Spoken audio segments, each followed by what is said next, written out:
Muy buenos días, muy buenas tardes, muy buenas noches, donde quiera que usted, por la gracia de Dios, está escuchando este mensaje que yo sé que va a bendecir sus vidas. El mensaje del día de hoy se llama El diablo está estresado. Usted se preguntará, ¿por qué está estresado Satanás? Mi amado, según la escritura, en Ezequiel capítulo 28 y en el verso 13, e Isaías capítulo 14 y el verso 12 en adelante, habla de que cuando Dios hizo la creación de las huestes angelicales, Dios siempre se cuidó en colocarles alguna actividad. Por eso la palabra del Señor habla que hay ángeles encargados de las aguas, hay ángeles encargados del sol, hay ángeles encargados de los vientos. Y Satanás, antes de ser Satanás, se llamaba el querubín protector o ángel de luz o Luzbel, que significa ángel de luz. A este personaje, según la escritura, le tocó que cuidar la tierra. Porque en Génesis capítulo 1, versículo 1 dice la Biblia, en el principio creó Dios los cielos y la tierra estaba desordenada y vacía. Entonces uno se pregunta, lo que Dios hace, lo hace perfecto, lo hace en orden. La Biblia habla de que el Señor Jesucristo es la sabiduría. Y la Biblia dice que hablando la sabiduría, dice, con Él estaba yo ordenándolo todo. Esto es de acuerdo a la función hermosa de nuestro Señor Jesucristo. Pero la tierra estaba desordenada y vacía.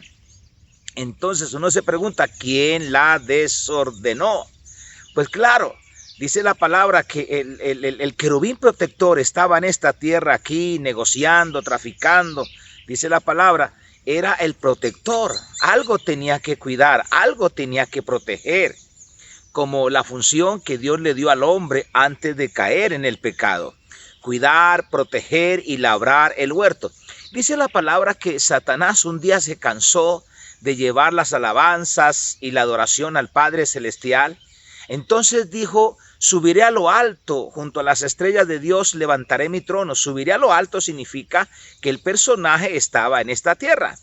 Subiré a lo alto y subió y hizo tremenda revuelta y de allí lo mandan para abajo.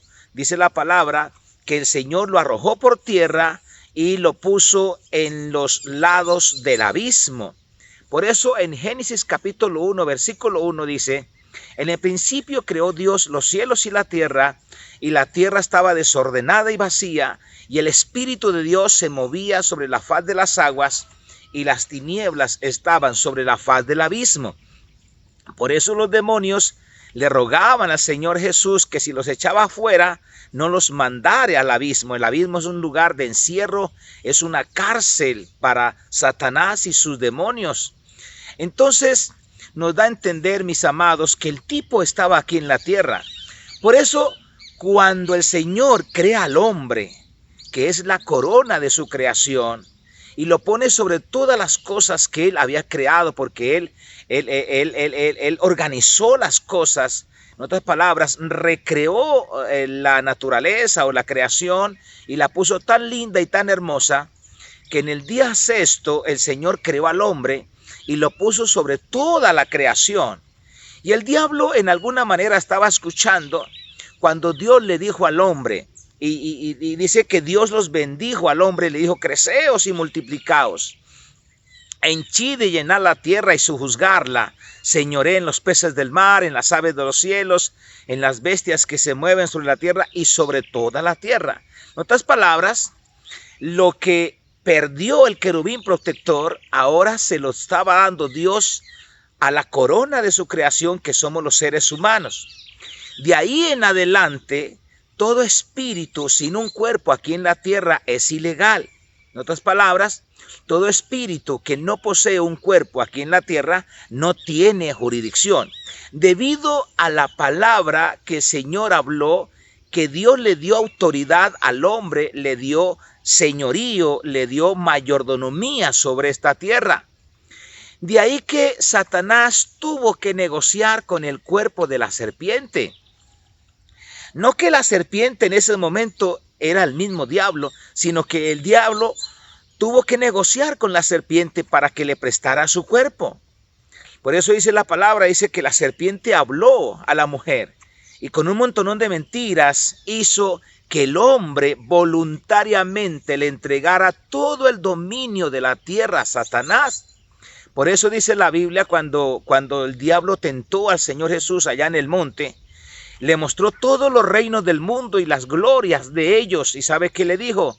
Le dijo Satanás al Señor Jesucristo: si tú postrado me adorares, yo te daré todos los reinos de la tierra, porque a mí me ha sido entregado y lo doy a quien yo quiera. Entonces, la situación fue que cuando Dios puso al hombre, el hombre destronó a Satanás del dominio que tenía aquí en la tierra, y ahora el gobierno, el dominio, la autoridad la tiene el hombre. Satanás comienza a luchar desesperadamente cómo recobrar esa posesión que él tenía antes de caer, es decir, Satanás. Entonces, con ese montonón de mentiras, engaña a Adán y a Eva, y voluntariamente Adán dobla su rodilla ante un espíritu proscrito y le entrega todo el dominio, toda la autoridad que Dios le dio para gobernar la tierra. Y la palabra del Señor dice que inmediatamente Dios apareció. Al aparecer al Señor, cuando ve que el hombre había caído, estas cosas no toman de sorpresa al Señor, porque el plan de la redención ya estaba establecido, estaba profetizado desde antes de la fundación del mundo. Por eso la Biblia dice que todos los que somos salvos, dice, cuyos nombres están escritos en el libro del Cordero antes que el mundo fuese. Y cuando se habla del Señor Jesús, el Cordero de Dios, dice la Biblia, el Cordero de Dios que fue inmolado desde antes de la fundación del mundo. Entonces el Señor inmediatamente pone en marcha el plan de salvación, en marcha el plan de redención. Dios no se desanima, Dios no claudica el deseo de tener comunión con el hombre, de tener de vuelta al hombre como se paseaba en el jardín del Edén, Dios con el hombre dialogando y hablando. Entonces Dios pone en marcha el evento hermoso de la redención. Y lo primero que hace Dios es lanzar la profecía, la primera profecía mesiánica, que en realidad fue la que puso al diablo paranoide, lo asustó, lo comenzó a estresar de ahí en adelante. Y dice el Señor le habló a la serpiente, es decir, al diablo que estaba en la serpiente, y le dijo: voy a poner enemistad entre la simiente suya y la simiente de ella. Se estaba refiriendo a la simiente de la mujer. Y el Señor le dijo que la simiente de la mujer heriría la cabeza de Satanás y que Satanás solamente le mordería el talón. ¿Por qué Satanás comenzó a desesperarse y a estresarse? Porque si alguien conoce que Dios es veraz, es el mismo Satanás. Dice la Biblia que los demonios creen y tiemblan. Él sabe que lo que Dios habla lo cumple, y por eso se desesperó. Porque cuando Dios le dijo que, en otras palabras, levantaría la simiente santa de la mujer, la cual aplastaría la cabeza del diablo, y cuando se habla de que aplastaría la cabeza de Satanás, en real lo que Dios estaba diciendo es su final, es su pesadilla, es su final. Y que Satanás solamente podría herir el talón, el calcañar. Por eso de alguna manera hemos hablado que el Señor Jesús en la cruz del Calvario, de alguna manera Él sufrió algo en el proceso de la redención. Y entonces inmediatamente Dios sacrifica un cordero, y de esas pieles viste a Adán y Eva y les cubre la vergüenza de su desnudez. Lo que Dios estaba declarando es lo que la Biblia dice. No hay redención de los pecados, o no hay perdón de los pecados sin derramamiento de sangre, sangre inocente, sangre pura, porque cuando alguien hacía el sacrificio, hablando de los sacrificios de los corderos y animales en el antiguo pacto, el cordero tenía que ser sin mancha, el sacrificio tenía que ser sin mancha, sin tacha alguna, porque era semejanza del Cordero de Dios que quita el pecado del mundo, que es nuestro Señor Jesucristo. Entonces ese cordero es inocente. Y cuando alguien lo presentaba como ofrenda por el pecado, como sacrificio por el pecado, el ofrendante, o sea, la persona que había transgredido, la persona que había pecado, le ponía las manos al cordero. El cordero lo que estaba en esos momentos recibiendo era todo el pecado, la iniquidad del ofrendante. Y cuando le pasaba el pecado, el ofrendante al cordero, el cordero era juzgado, el cordero era condenado, el cordero era sacrificado. Es decir, lo que estaba sufriendo el cordero era lo que el ser humano se merecía por causa del pecado. En otras palabras, el cordero moría la muerte del ofrendante. Y el ofrendante se llevaba la justicia, se llevaba la santidad, se llevaba el favor de ese cordero que era inocente y se iba muy feliz y contento para su casa. Ahí el Señor en ese relato le da a conocer al diablo que la sangre redimiría al hombre y devolvería al hombre a obtener dominio sobre la creación. Eso se llama el reino de los cielos. Entonces, de ahí en adelante, la tarea del diablo y el desespero de Satanás es darse cuenta quién era la simiente. Ahora hay que entender que el diablo entendió que la simiente se hablaba de un varón. ¿Por qué? Porque es que la mujer no tiene simiente, la mujer no tiene semilla. El hombre tiene semilla, por eso se llama semen, o sea, semilla, lo cual puede engendrar. Entonces, la figura de la simiente que aplastaría la cabeza de Satanás años más tarde tenía que ser un varón. Entonces, dice la palabra que Adán y Eva engendraron un varón llamado Caín. Y luego después de ese varón nació otro llamado Abel. Entonces Satanás se pregunta y dice, ¿quién de los dos será la simiente para yo atacarla, para yo matarla? Porque, entre otras palabras, yo no sé cómo estaría pensando Satanás que la simiente santa le aplastaría la cabeza. Yo no sé, porque era un desespero por matar, por descubrir la simiente y matarla. Entonces no sé cómo el tipo entendería. Quizás no entendió el momento de cuando Dios sacrificó al cordero. No entendió Satanás que prácticamente la simiente tendría que dar su vida, tendría que derramar su sangre para poder aplastarle la cabeza a él. Entonces comienza con un desespero por matar, por descubrir y matar la simiente santa. Entonces él ve a dos varones, que fue Caín y Abel, y se pregunta cuál de estos será la simiente para yo matarlo. Y se da cuenta de que Abel es el indicado según él. ¿Por qué? Porque dice la palabra que Caín y Abel traen una ofrenda a Dios. Caín trae una ofrenda de sus manos, trae legumbres, trae hortalizas, trae, que la Biblia llama, obra de sus manos. Y Abel sí se ciñó al plan de redención, porque Abel trajo un cordero de lo más gordo, lo más hermoso, y lo sacrificó y derramó sangre.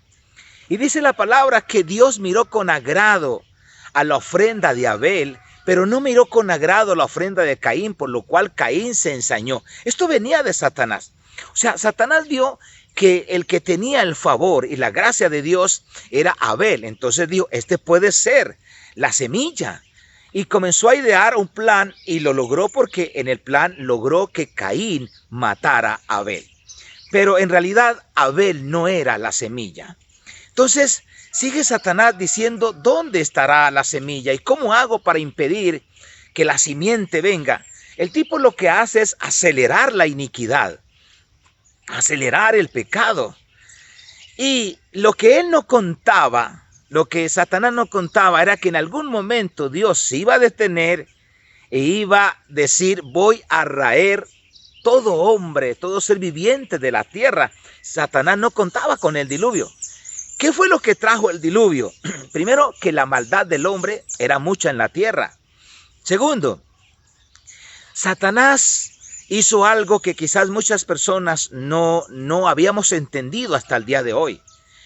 Dice la palabra en el libro de Job, dice que venían los hijos de Dios a reunirse con Dios, entre los cuales vino también Satanás. Recuerden que el libro de Job es el libro más antiguo de la Biblia que existe. Entonces eso nos da a entender que los hijos de Dios son huestes angelicales que se reunían con Dios periódicamente, y entre los cuales también Adán asistía a esas reuniones antes de que Adán pecara. Cuando Adán peca, entonces Satanás usurpa ese lugar, y ahora en vez de reunirse Adán con los hijos de Dios y con Dios en esas reuniones que periódicamente la hacían, entonces venía Satanás. Por eso fue que el Señor le dijo: ¿de dónde viene Satanás? Y el diablo le dijo: vengo de rodear la tierra y andar por ella.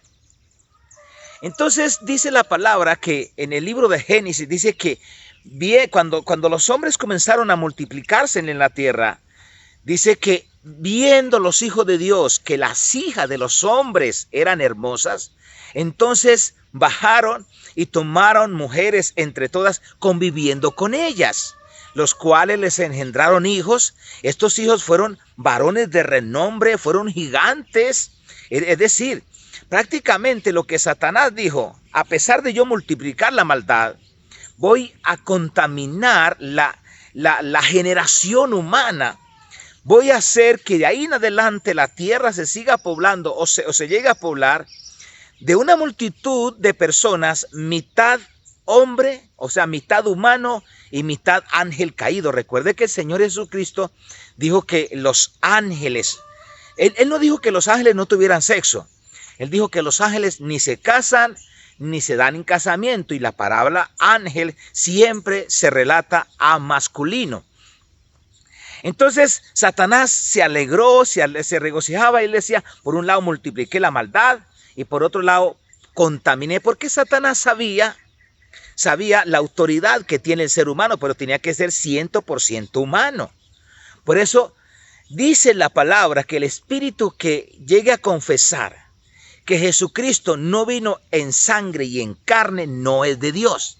Porque así como el hombre voluntariamente le entregó el dominio a Satanás, porque Satanás usó un cuerpo que fue la serpiente, igual el asesino de dragones, el asesino de la serpiente, que era la simiente santa, tenía que ser 100% humano y 100% divino, que en realidad fue la naturaleza del Señor Jesucristo. Más adelante vamos a ver cómo vino esa naturaleza. Y entonces así fue que se contaminó la tierra de tanta maldad y esa contaminación generacional. Y fue cuando Dios dijo: voy a traer el diluvio.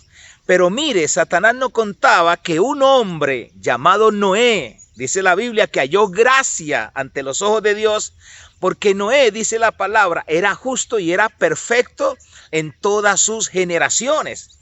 Esa palabra perfecto no está hablando de la perfección que nosotros a veces entendemos como conducta. No es eso. Lo que Dios estaba diciendo ahí, que Noé era perfecto en sus generaciones, es decir, era 100% humano. Él no se había dejado contaminar con la contaminación que hizo Satanás a través de los ángeles caídos. Entonces, ahí fue cuando Dios trajo el diluvio y preservó a Noé con su familia, porque Noé tuvo 3 hijos, Sem, Can y Jafet, de los cuales se poblaron toda la tierra. Entonces, de ahí en adelante, Satanás sigue estresado, desesperado, porque el plan no le funcionó. Ahora la tierra está de nuevo poblada con personas 100% humanas. Bendito sea el nombre del Señor Jesucristo. Entonces Satanás sigue preguntándose: ¿dónde estará la simiente? ¿Dónde estará? Y se da cuenta que Dios se enfoca en Abraham.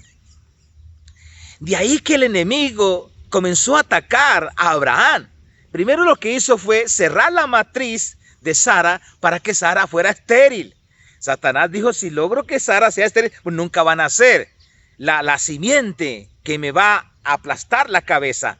Y luego, por otro lado, trató en 2 ocasiones de contaminar esa simiente, haciéndose, por ejemplo, que el faraón, porque Sara, cuando Abraham descendió a Egipto, Sara fue llevada a casa de Faraón, casi tiene relación íntima con Faraón. Menos mal que Dios intervino, porque Dios siempre está en el asunto, mis amados. Dios siempre tiene un as debajo de la manga, aleluya. Es decir, Dios siempre tiene la última palabra. Y entonces nace el pueblo de Israel, nace Isaac, aleluya, y luego nace Jacob. Jacob engendra a los patriarcas, y ahí está la historia que se forma el pueblo de Israel. Satanás sigue preguntándose, ¿dónde estará la simiente que va a aplastar mi cabeza? Entonces se da cuenta que Dios se fija en el rey David, se fija en David. Entonces Satanás dice, wow, David es la simiente, entonces tengo que matarlo. De ahí que comienza a hacer un plan a través del rey Saúl. Quizás quería matarlo rapiditamente. Ahí viene el tema de las lanzas, viene el tema de cuánto tiempo le tocó que el rey David, o David, antes de ser rey, huir de la presencia de Saúl, porque Saúl lo iba a matar. Pero eso venía de Satanás. Satanás estaba detrás de bambalinas, detrás de las cortinas, orquestando toda esta situación. Entonces, dice la palabra, porque la profecía decía que del tronco de Isaí, que es David, el Señor levantaría, quien se sentaría en el trono de David eternamente y para siempre. O sea, el Mesías tenía que venir por la genealogía de David. Entonces, más adelante, dice la palabra que hay un rey, no me acuerdo en estos momentos el nombre del rey, pero el rey fue muy malo, lo cual Dios puso una maldición en ese rey. Y le dijo, anoten a este hombre como sin hijo. Sin hijo. Esa palabra sin hijo no estaba hablando de que fuera estéril, porque en realidad ese rey, que fue el antepenúltimo, antes de Nabucodonosor llevarse cautivo a Israel para Babilonia, fue el antepenúltimo rey. Lo que Dios estaba diciendo es, hay una maldición en la genealogía, en la simiente de David. Entonces Satanás orquestó esa maldición y se gozó porque dijo, wow, primero los seres humanos están llevando el pecado en la sangre, y segundo, hay una maldición para que nadie más se siente en el trono. Satanás no se imaginaba lo que Dios estaba a punto de hacer, porque recuerde que la Biblia habla en Isaías capítulo 7, habla la profecía y dice, he aquí que una virgen concebirá y dará a luz un hijo, y se llamará Emmanuel, que significa Dios con nosotros, Padre eterno, príncipe de paz, consejero, admirable, aleluya, bendito sea su nombre.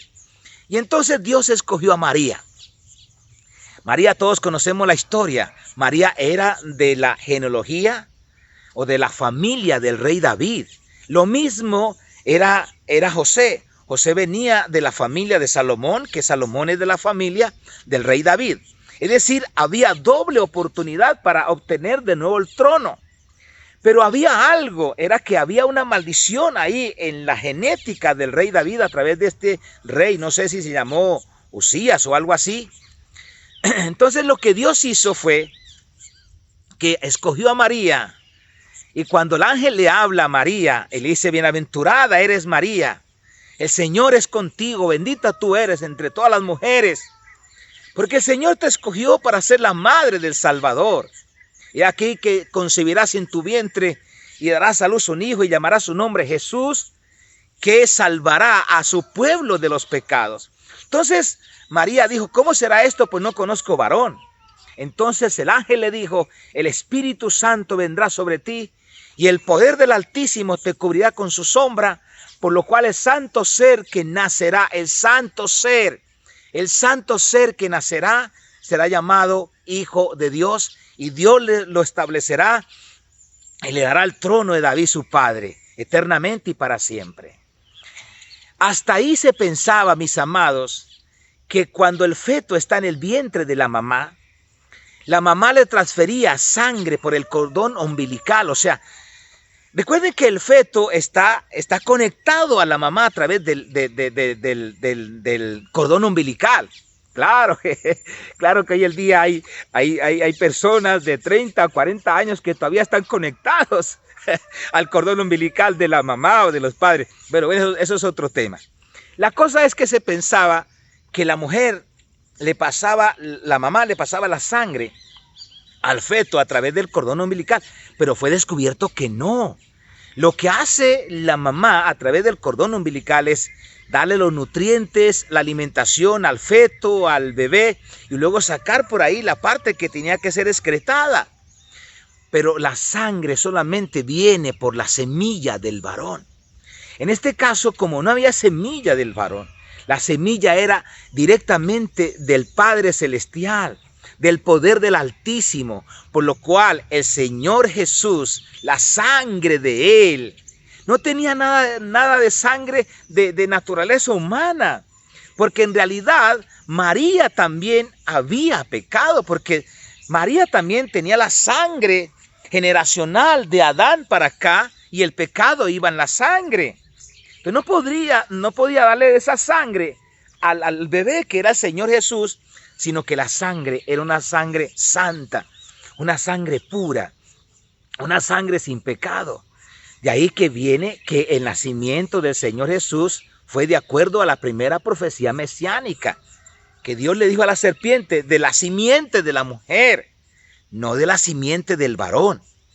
Entonces, lo que estaba aclarando Dios allá en el libro de Génesis es que la simiente nacería de una virgen. Aleluya. Y así fue como nació el Señor Jesús. Satanás de alguna manera se dio cuenta que él era la semilla, la simiente, y comenzó a idear el plan para matarlo a través del rey Herodes, lo cual ya conocemos la historia. El ángel le habla a José, José toma de noche a María y al niño y se van para Egipto. Y luego cuando el Señor ya comienza su ministerio, Satanás quería matarlo antes de tiempo. Mis amados, el Señor Jesús nació para morir, pero no al capricho de Satanás, no al capricho de las personas. Es solamente en el tiempo determinado por Dios que el Señor Jesús daría su vida en la cruz del Calvario. Y por eso es que, Satanás no sabía la forma como la simiente lo iba a destruir. Porque si Satanás hubiera sabido que la simiente lo iba a destruir a través del derramamiento de la sangre en la cruz del Calvario, pues la misma Biblia dice, no hubieran sacrificado al Señor de gloria. Recuerde que Satanás estuvo en esa cena todo feliz, queriendo que mataran rápido al Señor Jesús. Por eso dice la palabra que Satanás puso en el corazón de Judas que le entregase. Había una desesperación, había un pánico en Satanás y quería matarlo, eliminarlo, sacarlo. Lo que Satanás no sabía era que la muerte para él era en la cruz del Calvario, donde el Señor Jesús expuso públicamente a los demonios, dice la Biblia, triunfando sobre ellos en la cruz del Calvario. Y lo que Satanás no contaba era con la resurrección, porque Satanás decía, yo lo mato, y ahí se acabó todo, ahí se acaba mi pesadilla. Pero lo que Satanás no contaba era con la resurrección del Señor Jesucristo. El apóstol Pablo dice que si el Señor Jesús no resucitó, vana es nuestra fe y vana es lo que se hizo en la cruz del Calvario. Jesús en la cruz del Calvario murió por nuestros pecados, claro que sí, derramó su sangre, murió la muerte de nosotros, tomó el castigo de nosotros, pero si el Padre no lo resucita, no hay justificación. Por eso la Biblia dice que el Padre lo levantó de los muertos, lo resucitó para nuestra justificación. Aleluya. Ahí fue cuando el Señor le quitó las llaves al diablo, le pisó la cabeza y de ahí en adelante, bendito es su nombre, el enemigo ya está vencido, mi amado. No le dé poder, no lo resucite, el diablo está muerto. Mi amado, es que la gente no entiende que las cosas que suceden en este mundo es porque hay un juicio, porque hay una maldición divina por causa del pecado. Yo no entiendo por qué mucha gente, quizás por no conocer las Escrituras, le culpan todo a Satanás. Pero no es así, porque es que Satanás no tiene más poder, porque primero el Señor se lo quitó. Y el Señor nos dio la autoridad. Lo que pasa es que el ser humano tiene que entender que nuestro pecado lo único que ha hecho es ofender a una sola persona. ¿A quién? A nuestro Padre Celestial. Es al que nosotros hemos ofendido. Nosotros no hemos ofendido a Satanás. Recuerde que cuando José casi cae en pecado con la esposa de Potifar, José dijo, ¿cómo pecaría yo contra Dios? Yo no estoy pecando contra Potifar. Estoy pecando contra Dios y no puedo pecar contra Dios. Entonces por eso cuando el Señor Jesús en la cruz del Calvario dijo, consumado es, que significa tu deuda ha sido pagada, lo que está diciendo al Señor, Señor, ¿estás satisfecho? Yo ya pagué la deuda. De aquí en adelante tiene que haber paz, tiene que haber tranquilidad, tiene que haber favor, tiene que haber bendición sobre el ser humano que me va recibiendo, que me va aceptando como su Señor y Salvador personal de su vida. Por eso, mis amados, cuando hablamos de los sacrificios, esos sacrificios que se hacían desde el antiguo pacto, todo el antiguo pacto, ¿no? El Antiguo Testamento, hasta llegar al Señor Jesucristo, prácticamente es como cuando uno compra con la tarjeta de crédito. Cuando uno hace compra con la tarjeta de crédito, no es el pago final, mis amados. La deuda está. Que ya usted tiene un favor y puede disfrutar del artículo que compró, pero que la deuda la tiene. Esos sacrificios eran los pagos por el pecado con la tarjeta de crédito. Pero un día iba a venir el efectivo. Un día iba a venir el cheque en efectivo, el cual pagaría de una vez por todas la deuda del ser humano en la cruz del Calvario. Mis amados, por eso cuando uno recibe a Cristo Jesús, uno dice la palabra, miren, las primeras palabras que salieron de la boca del Señor cuando se reunió con sus discípulos que estaban asustados allá en el aposento, estaban asustados, estaban encerrados por temor a los fariseos. La primera palabra que el Señor le dijo fue, paz a vosotros. Aleluya, paz a vosotros. Ya no hay ira, mi amado. Ya no hay juicio sobre nosotros, los que hemos aceptado al Señor Jesucristo. Ya no hay ira de parte de Dios. El Señor estará irado con el impío, pero se le quita esa ira para con el impío cuando el impío reconoce al Señor Jesucristo. Por eso dice la palabra, mi paz os dejo, mi paz os doy, aleluya. Una paz que no se va con las circunstancias. Esa paz, mi amado, la tenemos los que hemos aceptado a Cristo Jesús, que sabemos que de ahí en adelante ya no hay juicio para nosotros, ya no hay castigo para nosotros. De cualquier manera el ser humano sigue fallando, pero el Señor no está mirando nuestros errores, no está mirando nuestras fallas, mis amados, como lamentablemente el ser humano las ve. ¿Por qué? Porque nosotros estamos en Cristo Jesús. Estamos escondidos en Él. Y Dios no está mirando nuestro proceder, está mirando a Cristo Jesús. Y como el Padre Celestial ve a Cristo santo, puro, inocente, aleluya, pues así nos ve a nosotros. Y cuando Él nos ve a nosotros, lo único que podemos recibir nosotros, bendición tras bendición, bendición tras bendición, sanidad tras sanidad, victoria tras victoria. Así que, mi amado, si usted no está gozando de esta victoria, aleluya, hoy lo invito a que acepte a nuestro Señor Jesucristo en las tablas de su corazón. Dígale, Señor, yo reconozco que he pecado, pero también reconozco que tú eres el pago por mis iniquidades. Yo te recibo, yo te acepto. Ven a mi corazón, Señor. Ven a mi vida, sé el centro de mi casa, el centro de mi vida, Señor. De aquí en adelante estaré tranquilo, estaré gozoso, estaré confiado en la obra perfecta de lo que tú hiciste en la cruz del Calvario. Y cuando el Señor me llame, yo voy a estar en su presencia, porque de aquí en adelante, cuando yo lo recibo, voy a estar en tu presencia, Señor. Tú vas a estar conmigo, y dice la palabra que el Padre, el Hijo y el Espíritu Santo hacen morada en nosotros, y saldremos y hallaremos pastos. Mis amados, qué bendición haber compartido esta palabra con usted. Déla a conocer a un familiar. Déla a conocer a un amigo. Quizás esa persona está clamando a gritos por un Salvador. Este es el momento, mis amados. Que la paz de Dios sea con ustedes, me los bendiga y me los conserve hermosos, lindos, preciosos, así como el Señor, el Padre Celestial, nos ve en Cristo Jesús.